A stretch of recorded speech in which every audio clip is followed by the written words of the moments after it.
So one thing I will point out is I spoke about the data engine as iterating on neural networks, but we do the exact same thing on the level of software and all the hyperparameters that go into the choices of when we actually lane change, how aggressive we are. We're always changing those, potentially running them in shadow mode and seeing how well they work.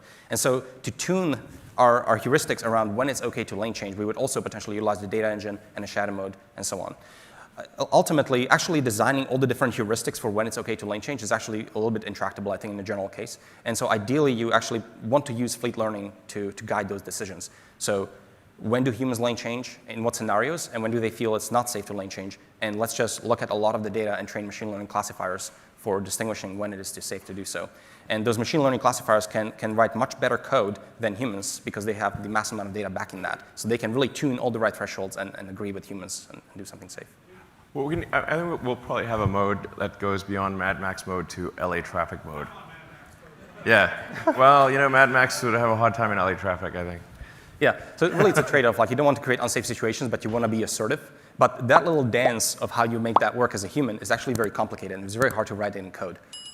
But I think we really do. It really does seem like machine learning approach is kind of like the right way to go about it, where we just look at a lot of ways that people do this and try to imitate that. We're just being more conservative right now, and then as we gain higher and higher confidence, we'll allow users to select a more aggressive mode.